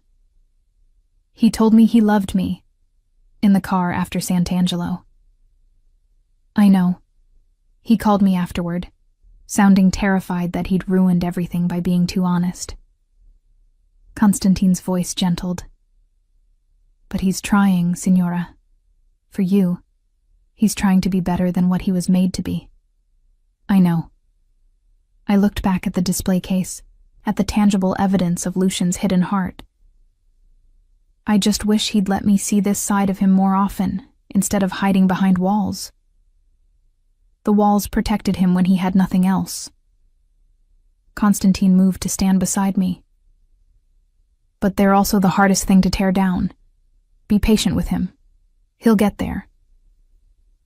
We stood in companionable silence for a moment, before Constantine cleared his throat. "You should get some rest, Signora. Mr. Marchetti will likely return tomorrow afternoon, and he'll want to see you looking well, not exhausted from midnight wandering." I nodded, but before leaving, I pulled the embroidered square I'd been working on from my robe pocket, the one with roses and thorns I'd made the night before my wedding. I placed it on Lucian's desk where he'd see it immediately upon returning. A small message that I understood what the display case meant, that I wasn't running from the truth of his feelings. The next day crawled past with agonizing slowness. Constantine received periodic updates from Messina. The meetings were going well, alliances being reinforced, Lucian handling the politics with his usual controlled competence. But he wouldn't be back until evening at the earliest. I tried to work, to read, to do anything productive. Instead, I found myself back in Lucian's office, studying the display case, trying to see myself through his eyes. What had he seen in my work that inspired such devotion? What had I unknowingly offered that had captured the heart of a man everyone believed had none? Around 6 o'clock, as the sun was beginning its descent, the sound of raised voices from the foyer made me tense. I moved toward the office door, opening it slightly to hear better. Can't see her. Mr. Marchetti was explicit about visitors. Constantine's voice, firm but controlled. I'm not a visitor. I'm his business partner. The responding voice was smooth, cultured, and sickeningly familiar. Mikhail Volkov. And I have urgent information he'd want me to share with his lovely wife. Ice flooded my veins. Volkov was here, in the villa, while Lucian was still hours away in Messina. Signora Marchetti is not receiving visitors, Constantine repeated. You can deliver any messages to me. The message is for her specifically, about her husband's current activities in Messina. I think she'd be very interested to learn what Lucian Marchetti is really doing up there. I should have stayed hidden. Should have trusted Constantine to handle this. Instead, some stubborn part of me, the part that had kept creating beauty in a harsh world, that had agreed to build a real marriage with a difficult man, made me step out of the office. I'll see him, I called down the hallway. In the sitting room, Constantine, with you present. Constantine's expression showed clear disapproval, but he nodded once. As you wish, Signora. Volkov was even more unsettling in the villa than he'd been at the gala. He moved through the space like he owned it, his pale eyes cataloging everything, looking for weaknesses. When I entered the sitting room with Constantine at my side, Volkov's smile was the predator recognizing prey. Signora Marchetti, how gracious of you to see me despite your husband's probable disapproval. My husband isn't here to approve or disapprove, I said, keeping my voice level. You said you had information. Deliver it and leave. Direct, I like that. He settled into a chair without invitation. Your husband is currently in Messina conducting business, but not the business he told you about. I'm not interested in rumors. Not rumors. Facts. Volkov pulled out his phone, showing me a photograph. Lucian in what looked like a warehouse, surrounded by men I didn't recognize, standing near crates marked with shipping labels. He's finalizing a weapons shipment, illegal arms that will end up in the hands of militias throughout Eastern Europe. Thousands of guns that will kill thousands of people. All so your husband can increase his profit margins. The image blurred as I stared at it. Lucian had said he was meeting with associates, reinforcing alliances. He hadn't mentioned weapons. Hadn't mentioned this aspect of his business at all. Why are you showing me this? I managed to ask. Because you deserve to know who you married. Volkov's voice was almost gentle, almost kind. Lucian Marchetti is very good at presenting himself as civilized, at pretending he's more than just a criminal with expensive taste. But underneath, he's a monster who profits from death and calls it business. Is that really the man you want to build a life with? Constantine stepped forward, his hand moving to his weapon. That's enough. Leave now before I remove you forcibly. Volkov raised his hands in mock surrender. I'm going, but think about what I've shown you, Signora Marchetti. Think about whether love is enough to overlook blood on your husband's hands. He moved toward the door, then paused. "Oh, and tell Lucian that his security has more holes than he realizes. I walked in here easier than I should have. Makes you wonder what else I could access, doesn't it?" The moment he was gone, Constantine was on his phone, barking orders to increase patrols, to seal potential breach points, to notify Lucian immediately. I sank into a chair, my mind spinning. The photograph. Lucian surrounded by illegal weapons. Was it real? Had he lied about the purpose of the Messina trip? Or was this more of Volkov's psychological warfare, truth mixed with lies to create maximum damage? "Signora." Constantine crouched before me, his expression earnest. "Whatever Volkov showed you, it's designed to manipulate, to drive a wedge between you and Mr. Marchetti. Don't let him succeed." "Is it true?" I asked. "The weapons?" Constantine's hesitation was answer enough. "Mr. Marchetti's business is complicated. Not everything he does is... Just answer the question. Does Lucien deal in illegal weapons?" "Yes." The admission was quiet but honest. "Among other things. He's been trying to phase out the more questionable operations. But it takes time. You can't dismantle an empire overnight without creating power vacuums that others will fill more brutally." I pressed my hands over my face, trying to process this. I'd known Lucian wasn't clean. Had known his empire included illegal activities. But weapons felt different somehow. More directly connected to violence and death. Those guns would kill people. And Lucian profited from that. "He's trying to be better," Constantine continued. "For you. The changes he's implementing, the shift toward legitimate business, that's all because of you. Because he wants to be worthy of you. But he's not there yet." I lowered my hands, meeting Constantine's gaze. "He's still dealing in death while building displays of my embroidery. Still profiting from violence while reading bedtime stories to orphans. How do I reconcile that?" "I don't know. That's between you and him." Constantine straightened. "But I can tell you this. Lucian Marchetti is the best man I've ever worked for. He's not perfect. He's made terrible choices. But he's also saved hundreds of lives through his support of hospitals and orphanages. He's given people opportunities they'd never have otherwise. He's complicated, Signora. Just like all of us." Before I could respond, Constantine's phone rang. His expression darkened as he answered, listened, then looked at me with something like alarm. "What is it?" I demanded. Volkov's visit was a distraction. "While he was here, his men hit 2 of our warehouses outside Palermo. They're sending a message." "What kind of message?"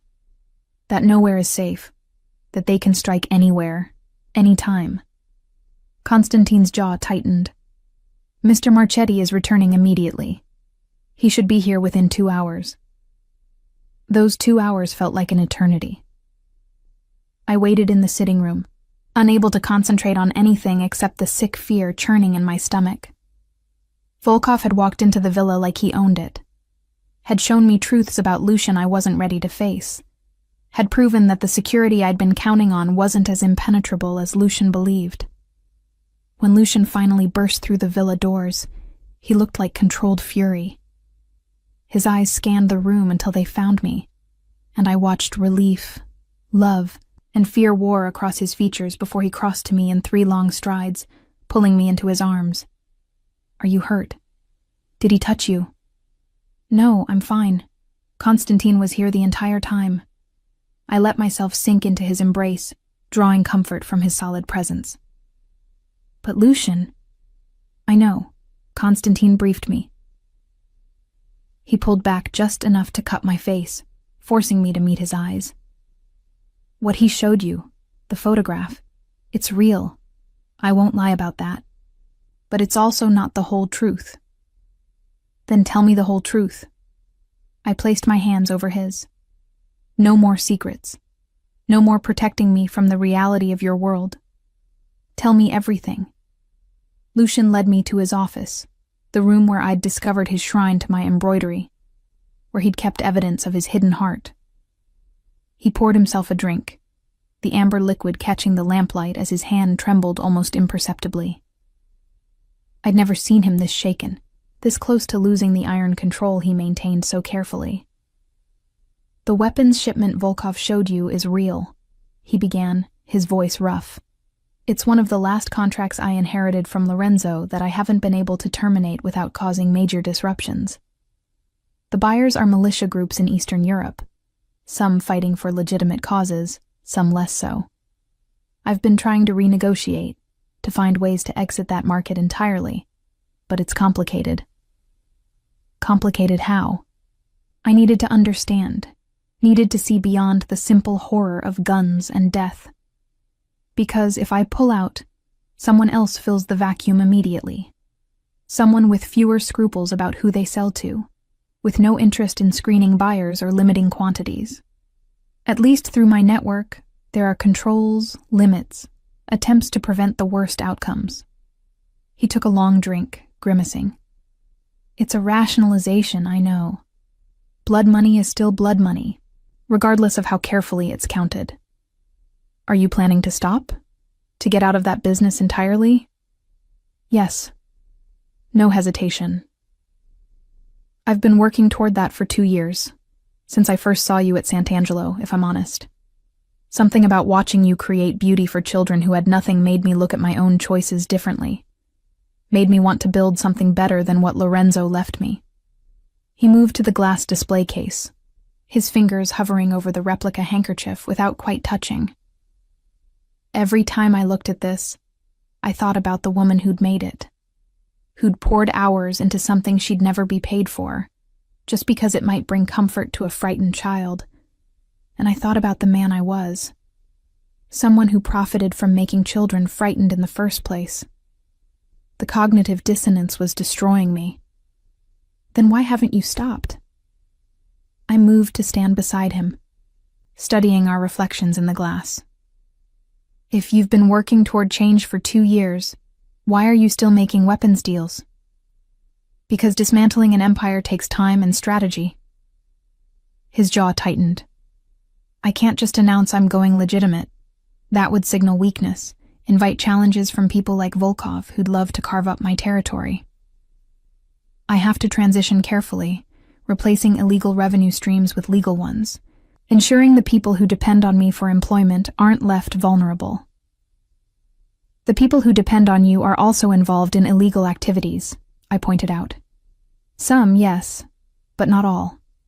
For every gun shipment, there are 100 legitimate employees in my restaurants, my hotels, my import businesses, families who depend on steady paychecks, who don't know or care about the darker aspects of how I built this empire. I'm responsible for them too. I understood what he was saying, even as part of me recoiled from it. Lucian was trapped between the world he'd inherited and the world he wanted to build, unable to completely abandon one without destroying what he'd created in the other. How long? I asked quietly. How long until you can walk away completely? Honestly, 2 years, maybe 3. I have major contracts that need to expire or be transferred, alliances that need to be restructured, legitimate businesses that need to grow large enough to sustain everything else. He finally looked at me, vulnerability naked in his eyes. I know that's not the answer you want. I know you're wondering if you can live with a man who profits from violence for another 2 or 3 years. And I'll understand if... Stop. I pressed my fingers to his lips, silencing him. I'm not going anywhere, Lucian. I'm angry, yes. I'm struggling to reconcile the man who treasures embroidery with the man who sells weapons. But I also understand that change takes time, that you can't undo decades of your uncle's choices overnight. Relief flooded his features, but I wasn't finished. However, I need something from you. Complete transparency going forward. No more protecting me from uncomfortable truths. If you're involved in something morally questionable, I need to know. I can't support what I don't understand, and I can't make informed choices about our marriage if you're hiding things. You'll hate me, he said quietly, When you know everything, see everything, you'll realize I'm not the man you want me to be. Then give me the chance to decide that for myself. I took his hand, lacing our fingers together. You've been making decisions for me since the moment you claimed me as payment for my father's debt. Let me make this one. Let me choose you, knowing exactly who you are, instead of discovering it piece by piece through men like Volkov. Something shifted in his expression, hope breaking through the habitual self-loathing. You'd still choose me? Knowing what I am, what I've done? I'm choosing who you're trying to become, I corrected. The man who supports orphanages and phases out weapons deals. The man who keeps embroidered handkerchiefs over his heart and reads to traumatized children. That man is worth choosing. But he has to let me see him, has to trust me with the complete truth. Even if that truth is ugly? Especially if it's ugly. Beautiful things are easy to love, Lucian. It's the broken, complicated, struggling things that require real commitment. He pulled me into his arms then, holding me like I was something precious and fragile he was terrified of losing. I felt the tremor running through his body, the careful control finally cracking under the weight of everything we'd been building toward. I don't deserve you, he whispered against my hair. Probably not, I agreed. But you're trying to. That counts for something. We stood like that for a long time, wrapped in each other while the villa settled into nighttime quiet around us. Eventually, Lucian pulled back enough to meet my eyes.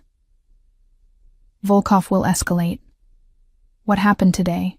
Showing you that photograph, hitting our warehouses. It's just the beginning. He's going to keep pushing, keep trying to drive wedges between us, keep proving he can breach our security whenever he wants. Then what do? We remove the threat permanently. His voice was cold, controlled, the voice of the man who'd built an empire on calculated violence. I've been trying to avoid direct confrontation, hoping Volkov would accept that my territory is off limits. But subtlety isn't working. He needs a demonstration of strength, something definitive that makes him understand the cost of targeting what's mine. Ice trickled down my spine. What kind of demonstration? The kind where he stops being a problem. Lucian's expression was hard, implacable. I won't let him threaten you, Valentina. I can't. Even if it means doing things that make you see me as a monster. Lucian, I need you to go somewhere safe while I handle this. Sant'Angelo, maybe, or a property I own in Malta. Somewhere with security so tight that even Volkov couldn't. No. I pulled away from him, crossing my arms. I'm not running. I'm not hiding while you do whatever violent thing you're planning. If we're building something real, if you're letting me see the complete truth, then I stay. I face this with you. It's not safe. Nothing about loving you is safe. I moved back to him, taking his face in my hands. But I'm choosing it anyway. I'm choosing you, this life, whatever comes with it. But you don't get to make me disappear whenever things get dangerous. That's not how marriage works. You don't understand what I'll have to do? Then help me understand. I held his gaze, refusing to flinch. What exactly are you planning? He was silent for a long moment, warring with himself. Finally he sighed, the fight draining out of him. Volkov operates from a villa outside Catania. He keeps his core operations there, records, contacts, money. Constantine has been gathering intelligence for weeks. We know his security patterns, his vulnerabilities, when he's most exposed. And, I prompted when he hesitated, and tomorrow night we're going to remove him, permanently. The words were clinical, detached. It will send a message to anyone else who might think about challenging my territory, that there are lines that don't get crossed, that threatening my family has consequences. Family. He'd said it so naturally, as if I'd always been part of that definition, as if our strange, arranged marriage had transformed into something worth killing for. Will you do it yourself? I had to ask. Or will Constantine— I'll be there, Lucian cut in, leading the operation.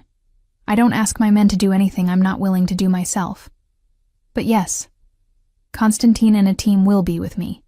This isn't a solo venture. And if something goes wrong? If Volkov is more prepared than you think? His hand came up to cup my cheek, thumb brushing my skin with devastating gentleness. Then I'll do everything in my power to come back to you. But Valentina, you need to understand. There's a chance I won't. Volkov is dangerous, and even the best plans can fail. If that happens, Constantine has instructions to get you somewhere safe, to give you resources to build a new life far from all of this. Stop talking like you're already dead. Anger flared, hot and protective. You're coming back. You have to come back because I refuse to lose you now that I've finally decided to keep you. A ghost of a smile touched his lips. Decided to keep me? Yes. You difficult, complicated, infuriating man. I'm keeping you. I pulled him down until our foreheads touched. So you survive tomorrow night, and you come home, and we continue building this ridiculous marriage that started with extortion and somehow turned into something real. Valentina. Promise me. My voice broke slightly. Promise you'll come back. I promise I'll try. It was the most honest answer he could give, and we both knew it. And if I do come back, if we survive this, then no more secrets. Complete transparency. You'll know everything about my business, my plans, my past. All of it. Deal. I kissed him then, pouring everything I couldn't say into the contact. Fear and hope and love I was still learning to name. He responded with an intensity that stole my breath, his arms tightening around me like he could shield me from the dangerous world by sheer force of will. When we finally broke apart, both breathing hard, he rested his forehead against mine. I should let you rest. Tomorrow will be— Stay. The word emerged before I could overthink it. Tonight, stay with me. Not in separate rooms, not maintaining careful distance. Just stay. Something raw and vulnerable crossed his face. Are you sure? I'm sure. I took his hand, leading him from the office toward my rooms. Whatever happens tomorrow, I want tonight. I want to fall asleep in your arms and wake up the same way. I want one night where we're just Lucian and Valentina, husband and wife, without the weight of everything else. In my bedroom, we shed the careful facades we'd maintained for so long. Lucian helped me out of my dress with hands that trembled slightly, his touch reverent, almost worshipful. I unbuttoned his shirt, revealing the body I'd only glimpsed before. Lean muscle and old scars, evidence of a life lived violently. Are you sure? He asked again, when we stood in only undergarments, vulnerability naked in his eyes. Once we cross this line, there's no going back to careful distance. I don't want distance. I pulled him toward the bed, heart hammering. I want you. All of you. Even the parts that frighten me. What followed was tender and intense, fumbling and perfect, two people learning each other's bodies and hearts simultaneously. Lucian was careful, attentive, constantly checking that I was comfortable, that I wanted this. I'd expected the controlled man I'd come to know, but instead found someone almost overwhelmed by emotion, by the intimacy of finally being allowed close. Afterward, we lay tangled together in the darkness, his hand tracing lazy patterns on my bare shoulder, my head pillowed on his chest, where I could hear his heartbeat gradually slowing. I love you, he murmured into the quiet. I know I've said it before, but I need you to hear it now. Whatever happens tomorrow, whatever you learn about me in the future, that truth doesn't change. I love you, Valentina, more than I thought I was capable of loving anyone. I love you too.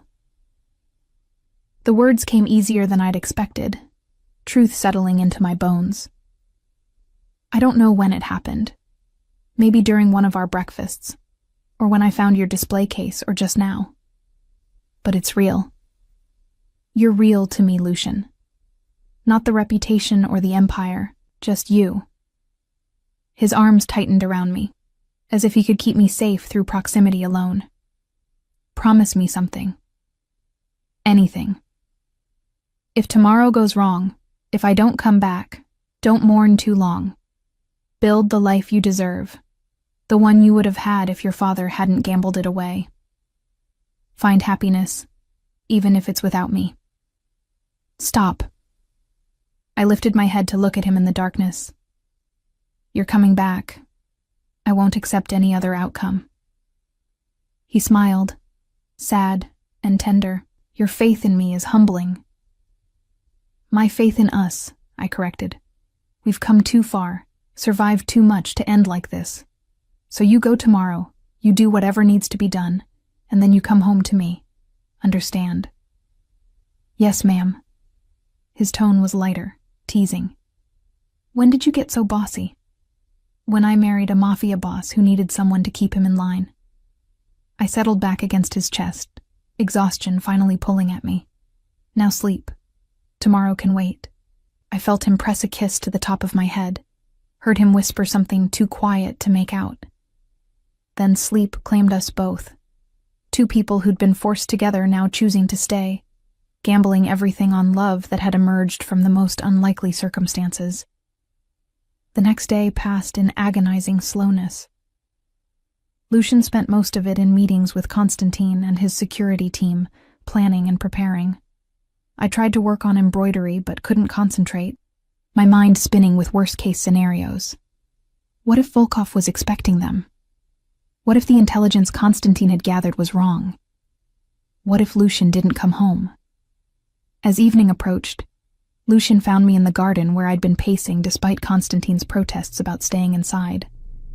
He looked like he was heading to war, dressed in black tactical gear, weapons visible beneath his jacket, his expression set and determined. I'm leaving soon, he said, pulling me into his arms. Constantine will stay here with you. Half the team remains to secure the villa. You'll be safe. I don't care about safe. My fingers clutched his jacket. I care about you coming back. I will. He tilted my chin up, his kiss soft and lingering. I have too much to come back to, too much worth fighting for. Lucian, no goodbyes. He pressed another kiss to my forehead. Goodbyes are for endings. This is just, see you soon. I watched from the terrace as he left, his team moving with military precision toward the waiting vehicles. Constantine stood beside me, his presence solid and reassuring. He'll make it back, Signora. Mr. Marchetti is the best strategist I know. He doesn't take unnecessary risks. But this whole thing is an unnecessary risk, I argued. There has to be another way to handle Volkov without direct confrontation. Not anymore. Volkov made this personal when he threatened you. In our world, that can't stand. The hours that followed were the longest of my life. Constantine and I waited in the sitting room, neither of us able to pretend normalcy. Around midnight, his phone buzzed with a text message. His expression gave nothing away as he read it, but I saw tension leave his shoulders. They've completed the primary objective. No casualties on our side. They're en route back now. Relief crashed through me so intensely I nearly collapsed. Lucian's all right? Minor injuries, but functional. He insisted on checking on you before seeking medical attention. Constantine's mouth quirked in something like amusement. Stubborn man. 20 minutes later, I heard vehicles approaching. I ran to the foyer despite Constantine's protests about protocol, needing to see with my own eyes that Lucian had survived. When he walked through the door, bloodied, exhausted, but alive and whole, something inside me broke and reformed simultaneously. You came back. I crossed to him, careful of obvious injuries but needing to touch him, to confirm his reality. I promised I'd try. His smile was tired but genuine. Turns out I'm very motivated to keep promises made to my wife. You're hurt. I noticed the makeshift bandage on his arm, the way he was favoring his left side. Nothing serious. Volkov put up more fight than expected, but he didn't finish the sentence. Didn't need to. The outcome was clear from his presence here. Over the next few hours, as a doctor examined Lucian's injuries and patched him up, Konstantin briefed me on what had happened. Volkov was gone. His core operations dismantled, his network scattered. The threat had been neutralized, though at a cost I tried not to dwell on too closely. "It's over," Lucian said later when we were alone in his room. "Our room now," we'd silently agreed. "Volkov won't threaten you again. No one will. And the others, his associates? We'll think very carefully before challenging my territory." His voice was flat, exhausted. "This is what I am, Valentina. This is what my world requires. Violence answered with violence. Threats eliminated with precision. If you can't live with that—" "I can live with it," I interrupted. "Not happily, not without moral struggle.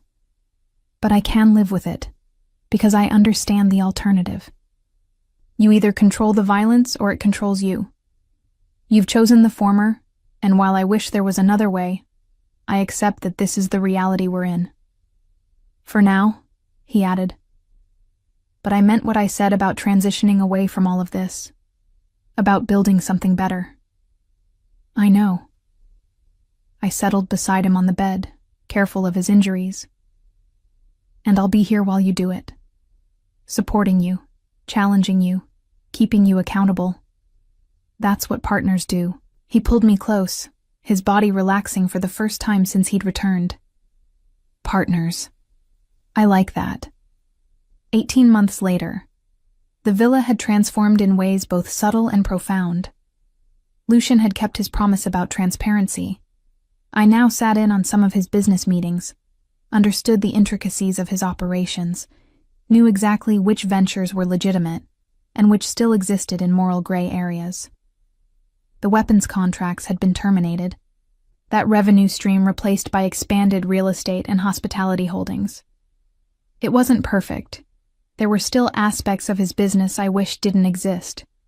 But progress was measurable, real. Sant'Angelo had flourished with increased support.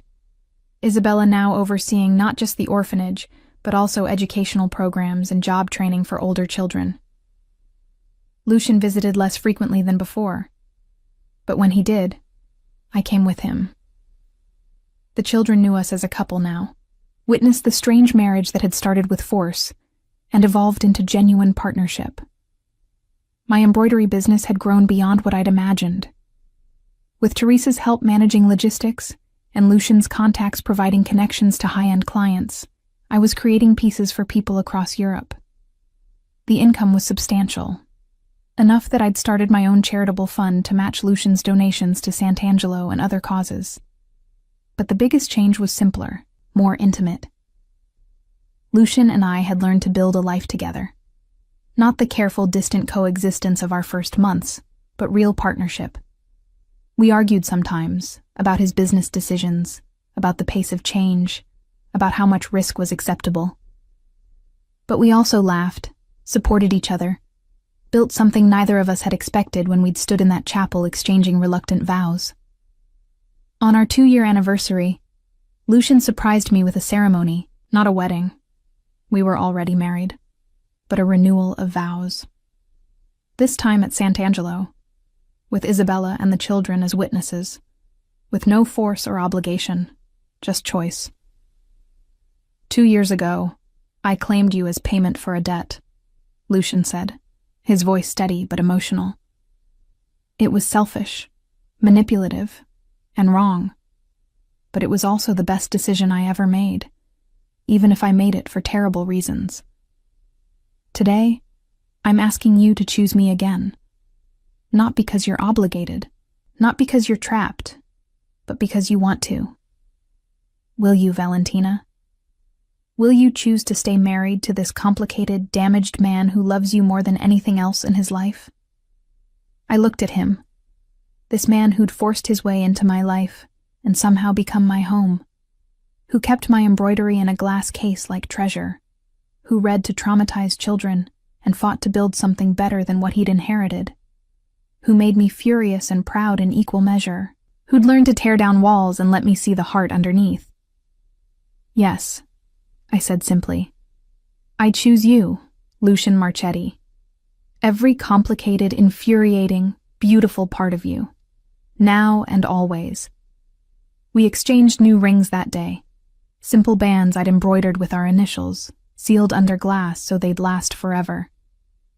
And as we stood in the chapel where Lucian had once been a frightened boy, surrounded by children who represented everything good he was fighting to create, I realized something profound. Love doesn't always arrive the way we expect. Sometimes it's forced on us, thrust into our lives through circumstances we didn't choose. But that doesn't make it less real when it finally takes root. Sometimes the most beautiful things grow from the most unlikely beginnings, like hope embroidered into handkerchiefs, or marriages that start with debt and become devotion. Our story wasn't a fairy tale. It was messier than that, more complicated, built on foundations that would never be entirely clean. But it was ours, chosen despite everything, maintained through conscious effort, growing stronger every day we decided to stay. And in the end, maybe that was worth more than any easy love story. Because we'd fought for this. We'd earned every moment of peace, every laugh shared, every morning waking up together. We'd transformed a transaction into a marriage, obligation into partnership, force into choice. That night, as we stood on the terrace of the villa watching stars emerge above Sicily, Lucian's arms around me and my hand resting over his heart where I knew my handkerchief still lived in his pocket, I felt completely certain of our future. It wouldn't be perfect. There would be more challenges, more ethical struggles, more moments where we'd have to choose each other over easier paths, but we would face them together. Two people who'd been forced together by fate and chose to stay because of love.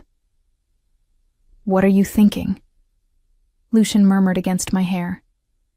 "That I'm glad my father gambled badly." The admission would have seemed insane 2 years ago, but now it was just truth. If he hadn't, we never would have found each other.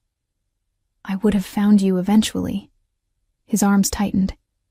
I was already looking for ways to approach you, to introduce myself without terrifying you. Your father's debt just accelerated the timeline. Still sounds creepy when you phrase it that way. I know. I felt his smile against my temple. But it's our story. Strange beginning and all. Strange beginning, I agreed. But good middle. And hopefully a long, complicated, beautiful future. I'll spend that future earning your trust, he promised. Earning the choice you make every day to stay with me. You already earned it. I turned in his arms to face him. But I like that you're still trying. Shows you haven't gotten complacent. Never with you, amore. He used the endearment that had evolved between us, more meaningful than any grand declaration. With you, I'll spend every day grateful and trying to be worthy. As we stood there wrapped in each other under the Sicilian stars, the villa settled into nighttime quiet around us. Somewhere inside, Teresa was probably tidying up. Constantine was reviewing security protocols. The household continued its rhythms. Normal life built around our abnormal beginning. And in my workshop, new projects waited. Pieces I was creating not out of obligation or survival, but out of joy. Because that's what love had given me. The freedom to create beauty not as escape or therapy, but as celebration. Every stitch a reminder that even the darkest patterns could be transformed into something worth treasuring. Just like our marriage. Just like us.